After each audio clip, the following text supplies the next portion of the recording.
Hello everyone. Welcome back to the channel. You're watching 6-Path Weeb, the place where imagination reshapes the worlds we love and every what-if opens the door to a completely new destiny. Today, we're continuing our exciting fanfiction journey with What If Naruko Left the Shinobi World for Ophis? Part 3. As Naruko's path drifts further away from the Shinobi world, new powers, unexpected alliances, and life-changing choices begin to shape her future. What awaits her in the world connected to Ophis? Let's find out together. Disclaimer: the content on this channel is created for entertainment and discussion purposes only. I do not own any anime footage, images, music, or other copyrighted material used in my videos. All rights belong to their respective creators, studios, and copyright holders. Now, without wasting any more time, let's dive straight into the story. Enjoy the video. Why was I blinded though? Koneko asked as she rubbed her eyes, waiting for the bright spots in her vision to fade. Naruko laughed softly and helped Koneko steady herself on the smooth stone in the pond. You were seeing the life energy around everything for the first time, she explained. That can be overwhelming. And when you looked at me, you saw a lot more energy than you expected. Koneko blinked. Because you're strong? Strength is part of it, Naruko replied. But it's also because I've spent many years learning to work with nature. Think of it like looking at a candle in a dark room. If you're used to the dark, even a small flame seems bright. What you saw was more like a bonfire. The young Nekashu considered that for a moment. Oh. Naruko smiled. Don't worry. It happens to almost everyone when they're learning. The important thing is that you succeeded. For a rare moment, Koneko's usually calm expression broke into a bright smile. I did? You did, Naruko confirmed. You gathered nature energy, balanced it, and stayed calm. That's a huge step. The praise made Koneko stand a little taller. Naruko stepped back and gestured toward the grove around them. Now, close your eyes again. Koneko obeyed. What do you hear? Naruko asked. The water. Good. What else? The wind in the trees. Anything more? Koneko listened carefully. At first she heard only the gentle sounds of the grove. Then, little by little, more details appeared. A bird in the branches, she said. Naruko nodded. A fish moving in the pond. Very good. Koneko's ears twitched. And insects in the grass. Naruko's smile widened. That's what nature energy is really about. Not power. Not strength. It's about connection.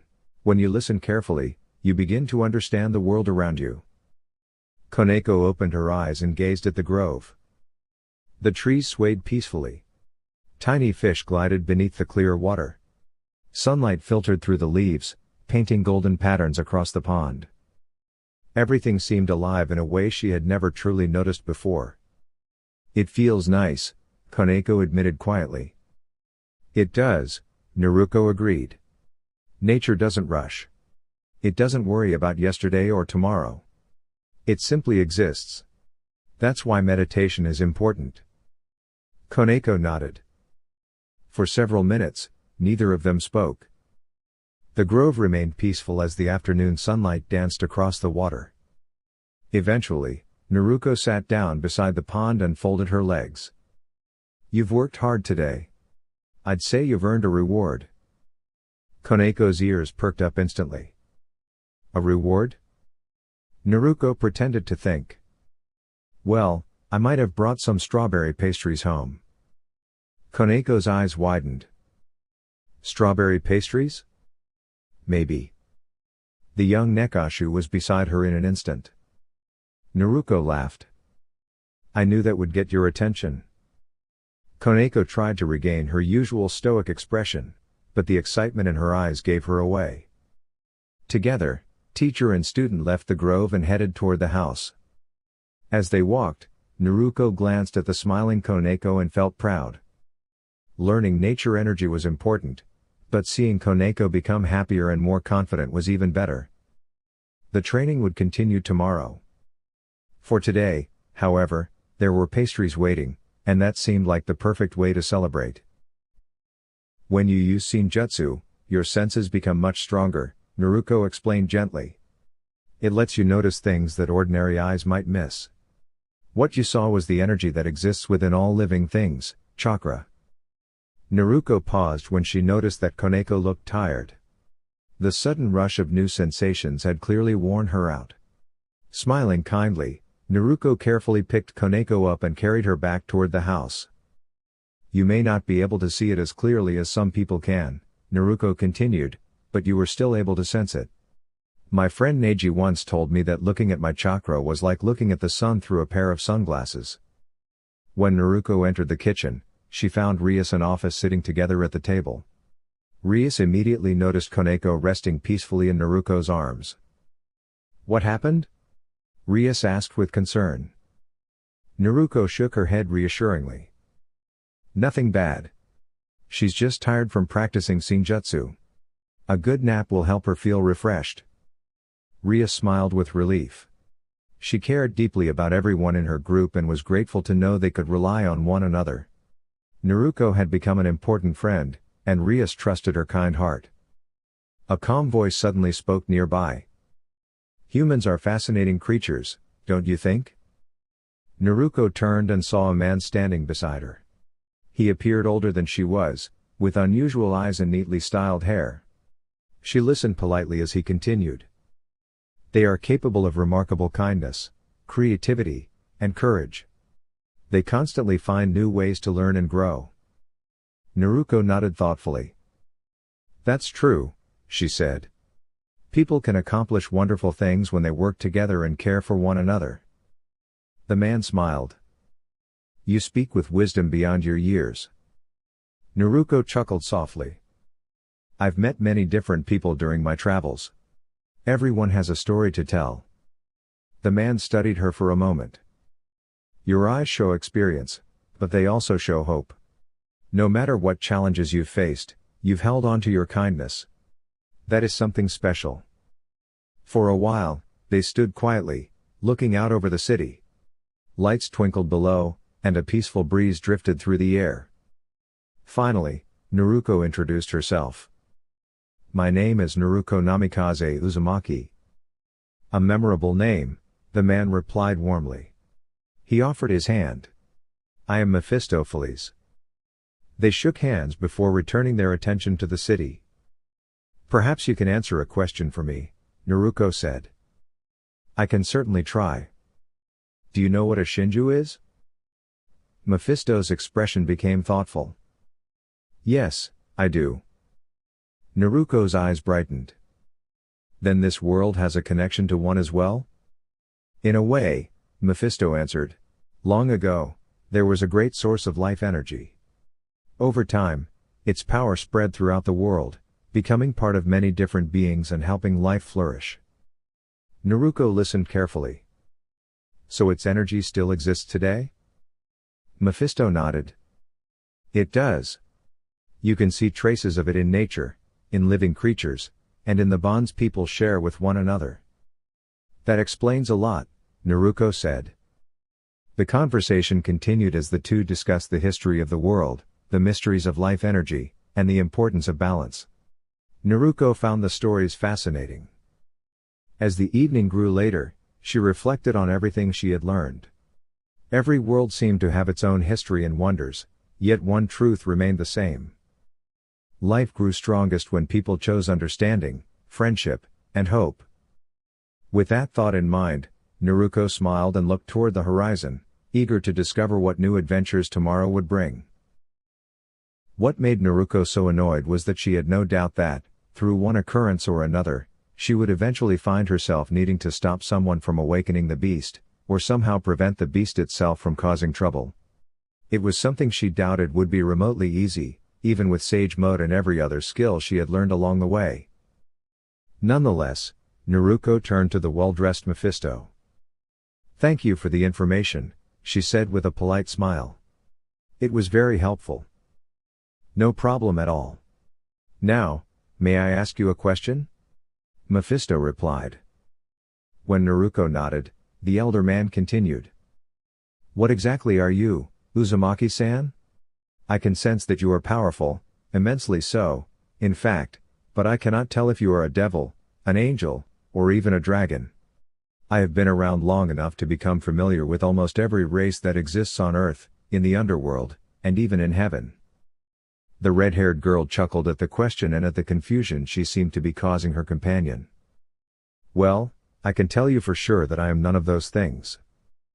Mephisto searched for an answer but hesitated to accept the one possibility that came to mind. After thinking for some time, he finally reached a conclusion that seemed almost impossible. You can't be human. Can you? Naruko laughed again, this time at the look of surprise and bewilderment on her new friend's face. Once upon a time, maybe, she replied. Although even that is difficult to explain because of the unusual circumstances surrounding my birth and my mother. But no, I don't think I can really call myself human anymore. Mephisto looked even more puzzled by the vague answer. Then what are you? Naruko shrugged, an amused smile resting comfortably on her face. Nothing more than a wandering sage who wants to see everything the world has to offer. The moment she finished speaking, she disappeared in a flash of crimson light. Mephisto laughed warmly at both the answer and the swift departure. You are a most interesting person, Uzumaki-san. I wonder what surprises the future holds for you. As Naruko walked back toward her home, earning the occasional curious glance because of her unusual clothing, she noticed that both Rias and Issei were talking to a young girl who looked to be around Koneko's age. The girl wore what appeared to be a nun's habit and had blonde hair only a few shades darker than Naruko's former hair color. Rias was the first to notice her and waved her over with a small smile. Naruko returned the gesture and strolled over, offering a friendly grin to the nervous young girl. Hey, Rias-chan. Hey, Issei, Naruko greeted cheerfully. Issei simply nodded in return. Naruko then turned to the young nun. And who might you be? The blonde girl smiled brightly up at her. My name is Asia Argento. I wouldn't recommend doing what you're about to do, Rias, Naruko muttered to her fellow redhead as they walked back to Kuo Academy, with Issei trailing behind them just out of earshot.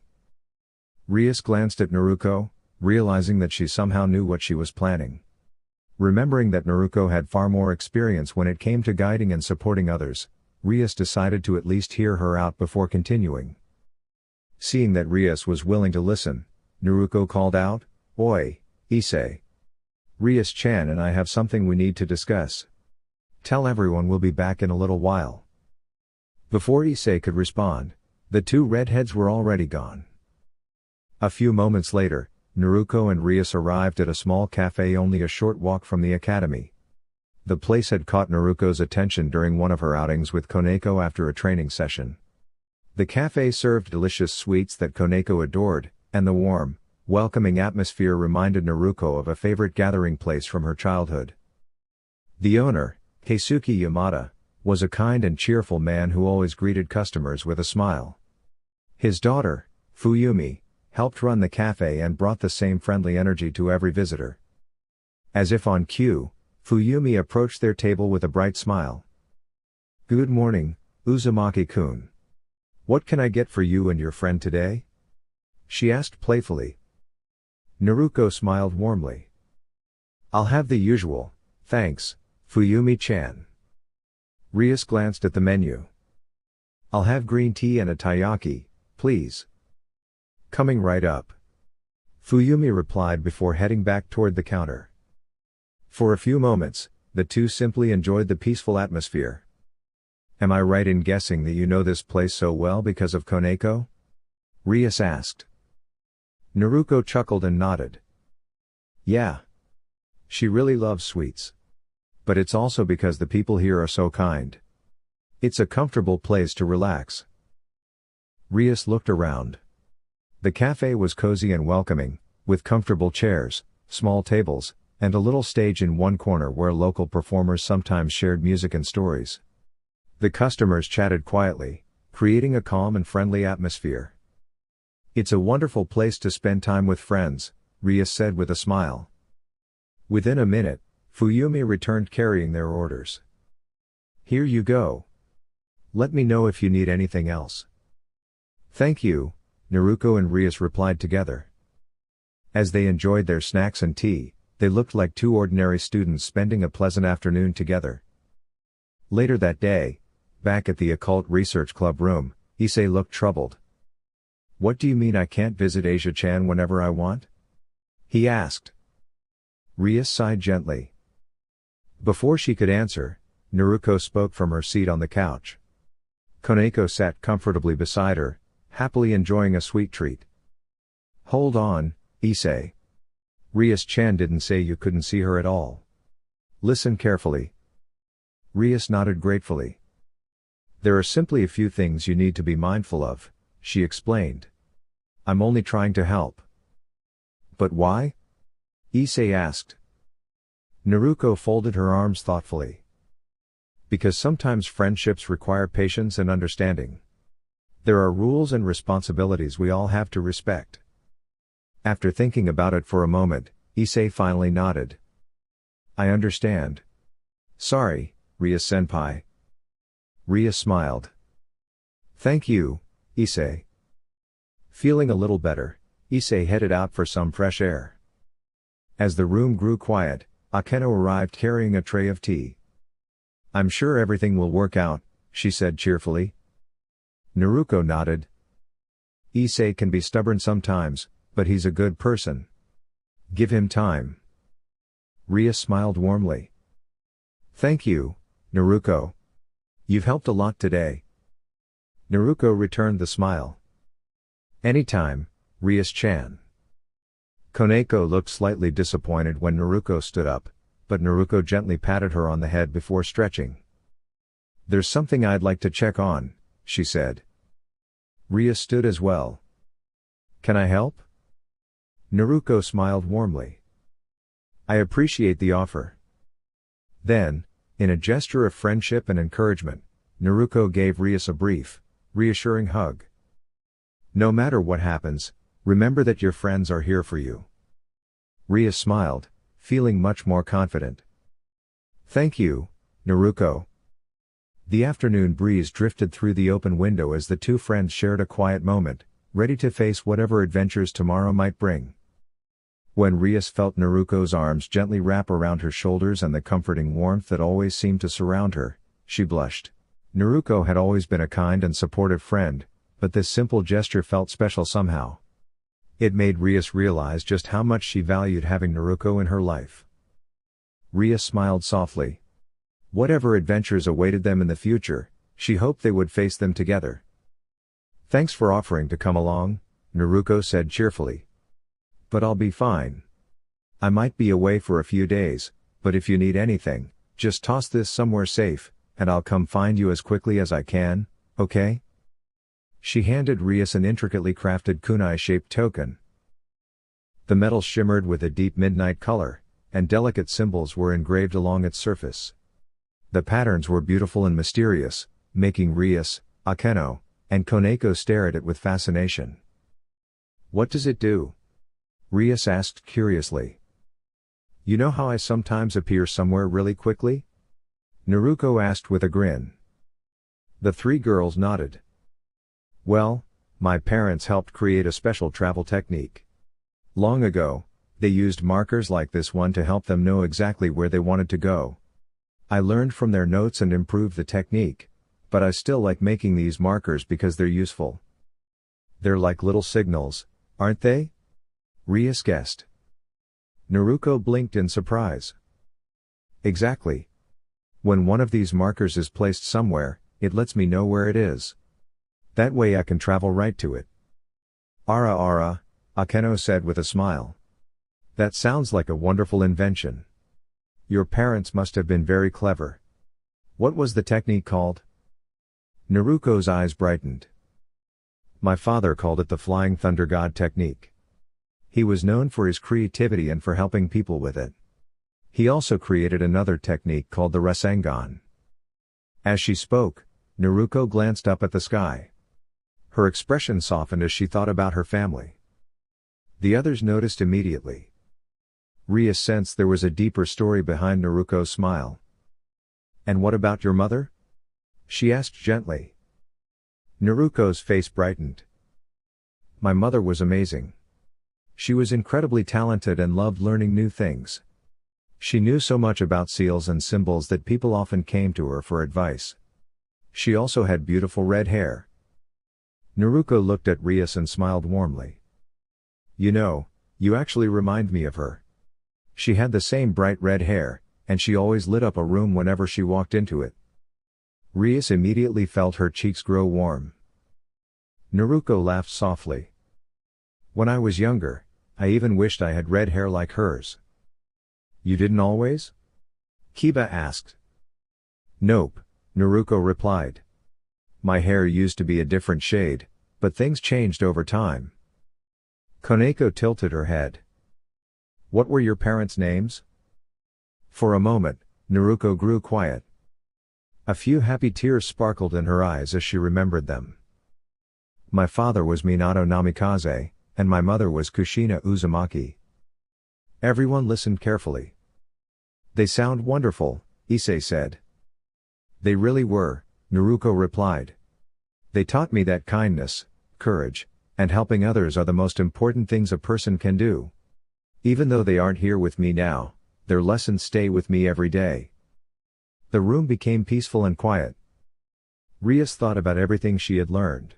Naruko was talented and wise, but what impressed her most was how much she cared about others. She never boasted about her abilities and always encouraged her friends to do their best. Koneko felt inspired as well. Naruko was her teacher and role model, but moments like this reminded her that even great people were shaped by the love and guidance of those around them. Kiba smiled to himself.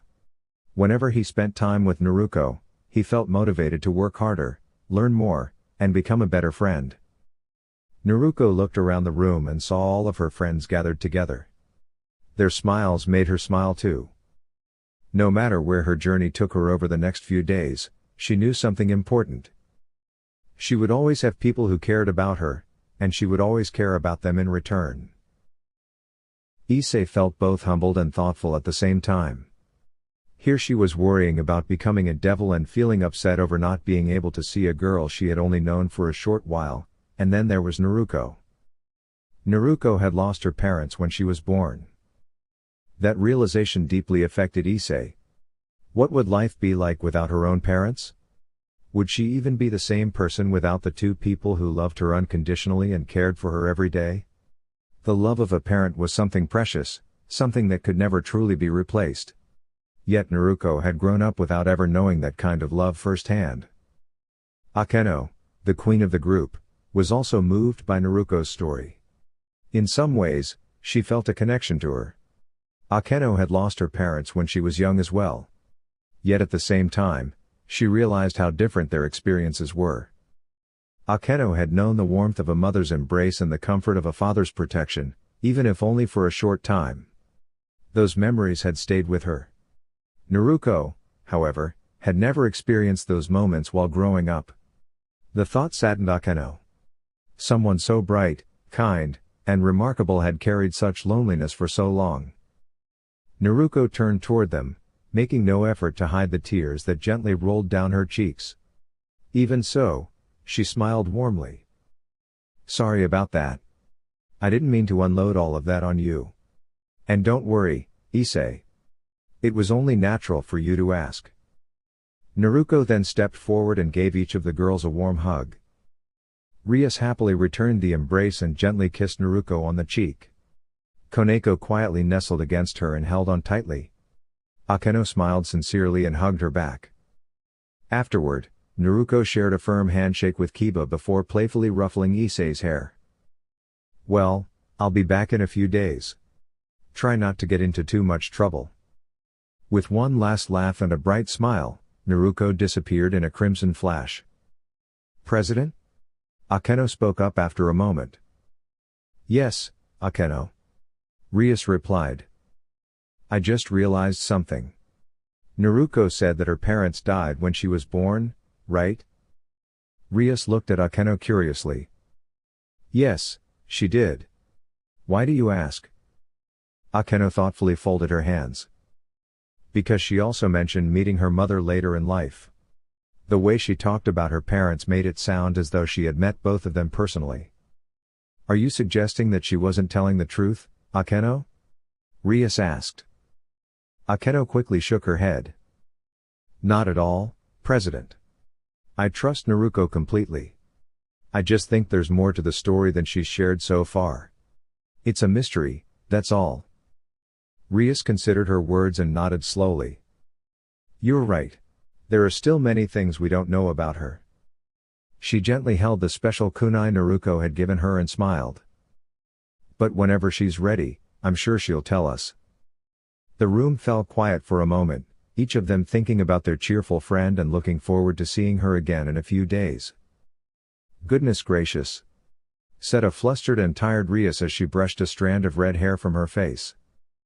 The young devil found herself in a situation she would have much rather avoided. The day before, Issei had learned that the kind nun he had befriended, Asia, possessed a remarkable healing ability. Unfortunately, she was being kept at the church by a group of mysterious visitors who did not seem to have her best interests at heart. After overhearing a troubling conversation, Asia managed to send a message to Issei asking for help before she was hurried away again. Naturally, Issei wanted to rescue his friend right away. At first, Rias hesitated. She worried that getting involved might cause problems between several important groups that were trying to maintain peace.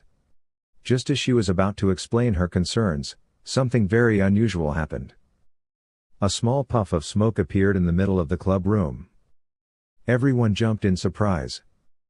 When the smoke cleared, they saw a large toad about the size of a kitten. It wore a tiny sleeveless kimono and happily munched on a few sticks of pocky. The toad looked around the room and raised one of its little hands. Hello there. It called cheerfully. Issei nearly fell out of his chair. The others were surprised as well, though they were more curious than alarmed. The toad hopped onto the desk in front of Rias and nodded. Red hair? Check. Kind smile? Check. Club president? Check. Looks like I found the right person. Rias blinked in surprise. And who might you be? Asked Akeno with a polite smile. I'm a messenger, the toad replied proudly.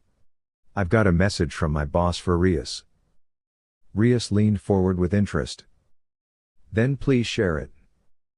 The toad cleared its throat dramatically. Rias, the young nun your friend is worried about needs help. The people keeping her there are acting on their own, so you don't need to worry about causing trouble by helping her. If you want to lend a hand, you can do so without fear. Rias's eyes widened. Your boss is Naruko, isn't she? The toad grinned and gave a tiny thumbs up. That's right. We toads are Naruko Oyabun's personal summons. Kiba tilted his head. There are more of you? Oh, definitely. The toad replied. I'm usually the one who delivers messages. Other toads help Naruko with training, exploration, and all sorts of adventures. Koneko's ears perked up. Did your family teach Naruko how to use Shinjutsu? The toad nodded proudly. Some of our wisest elders helped her learn. She worked very hard and became incredibly skilled. A small smile appeared on Koneko's face. Where is Naruko-senpai now? The toad scratched the back of its head. Ah. She told me you might ask that. She said not to tell anyone exactly where she is. Only that she'll probably return in a day or two. Rias folded her arms. You know where she is, don't you? Maybe, squeaked the toad. Where is she? Rias asked. The toad suddenly looked nervous. I should probably be going now. With another puff of smoke, it vanished. After that mysterious visit, Rias decided they should help Asia.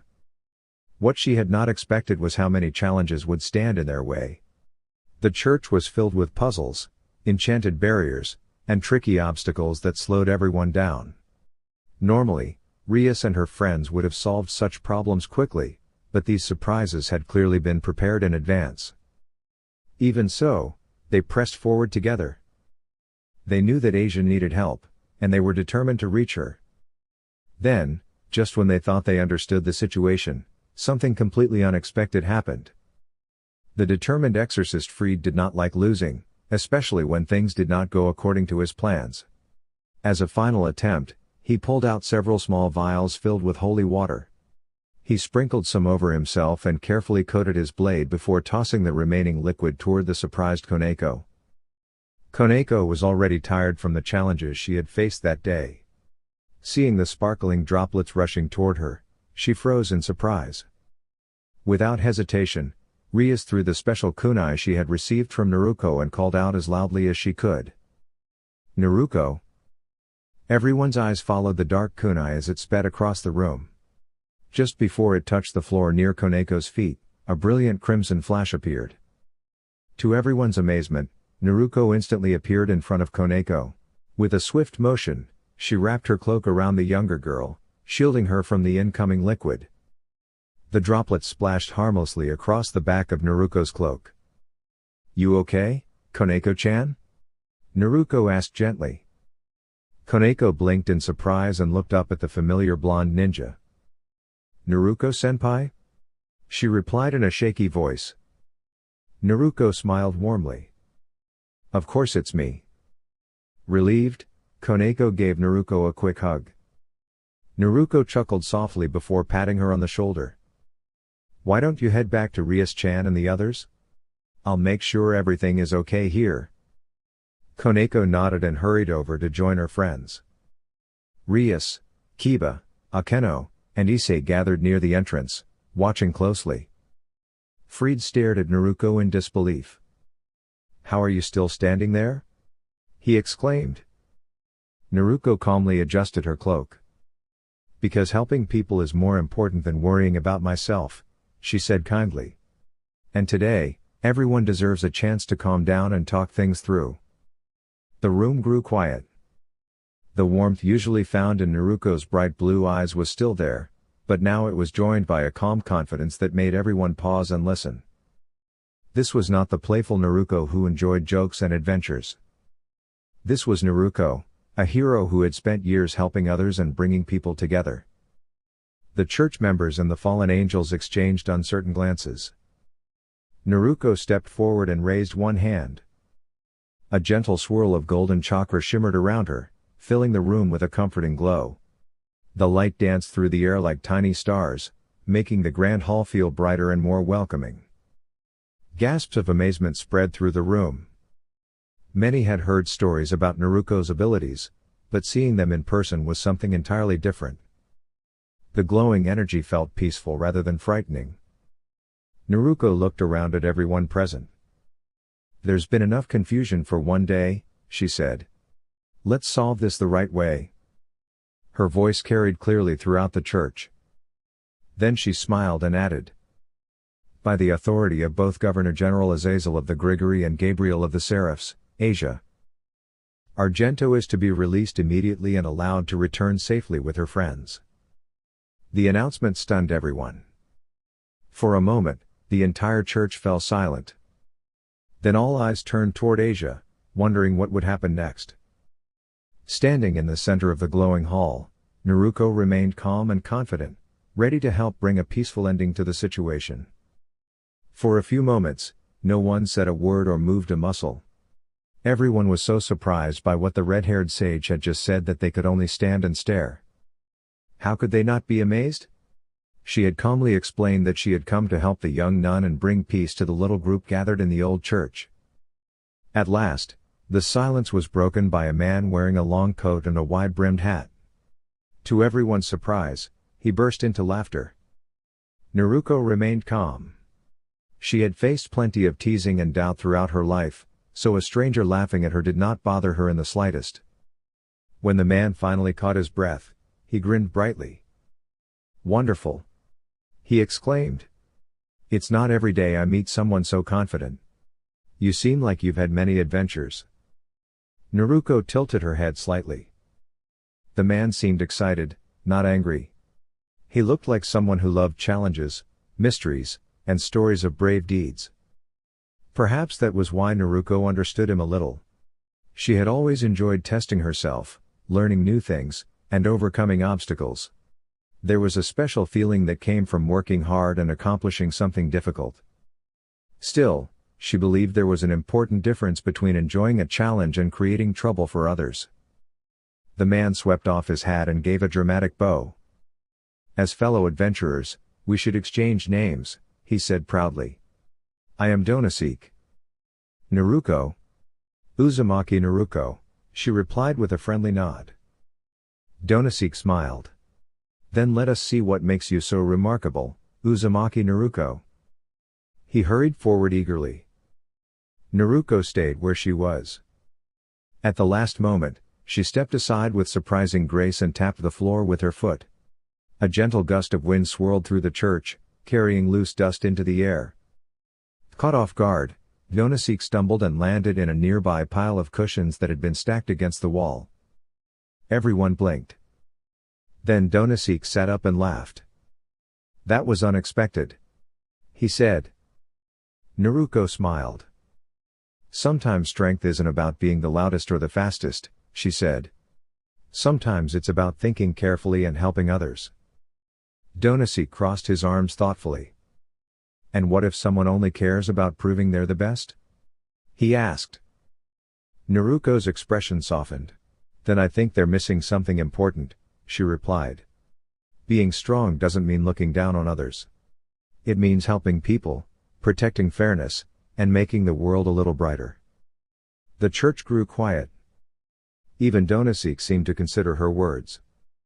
After a moment, Naruko raised her hand. From behind her appeared several glowing blue chains made of sparkling energy. They floated gently through the air like ribbons of light. Gasps filled the room. The chains didn't threaten anyone. Instead, they formed beautiful patterns above the floor, weaving together into the shape of a shining tree. The sight was so unexpected that everyone stared in wonder. Naruko smiled. "My home taught me that people grow best when they support one another," she said. "Just like the branches of a tree."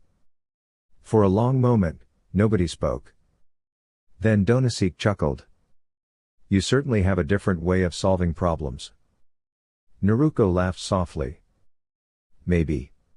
But if people can understand each other without arguing, that's usually the better choice." The glowing tree shimmered warmly above the church, filling the room with a peaceful light. One by one, the visitors began gathering their things. "Take care, everyone," Naruko said kindly.